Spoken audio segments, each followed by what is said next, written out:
J-14 avant le coup d'envoi de la Coupe du Monde de football, on poursuit notre série Objectif Mondial 2026. Saladin Gakou s'intéresse aujourd'hui aux finalistes malheureux de la dernière édition. Il s'agit de l'équipe de France emmenée par Kylian Mbappé et Ousmane Dembélé.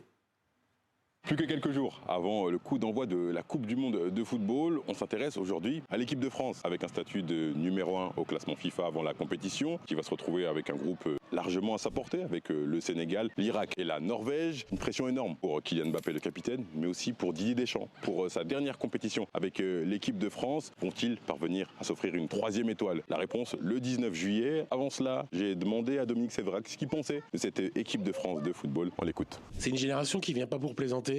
Cette équipe de France conduite par Kylian Mbappé, mentalité américaine, dispute tous les tournois pour gagner. Demi-finale, ça les intéresse pas. Finale, ça les intéresse pas. Donc l'équipe de France ne sera satisfaite que si elle est championne du monde. Il a principalement deux points forts, c'est qu'il a deux équipes, ce qui pour faire une compétition à 48 avec un tour de plus, une semaine de plus, c'est pas mal. Et puis l'autre attraction de cette équipe de France, c'est son pouvoir offensif, avec toutes les combinaisons et toute la polyvalence des Ousmane Dembélé, des Désiré Doué, des Michael Olise, des Kylian Mbappé, Bradley Barcola. Donc voilà, ça va être une équipe qui va normalement mettre beaucoup de buts dans cette compétition. Ce qui peut empêcher l'équipe de France, c'est toujours les mêmes choses, des faits de jeu, un arbitre un peu tatillon une fois, mais sinon, est-ce qu'elle est moins forte que l'Argentine, le Portugal, l'Espagne, l'Angleterre et le Sénégal, par exemple, qui sont pour moi des favoris ou des outsiders? Je crois pas. En tout cas, il faut commencer la Coupe du Monde calmement, parce que ça va être long, il va faire très chaud, il y aura un tour de plus, donc il faut pas y aller à fond.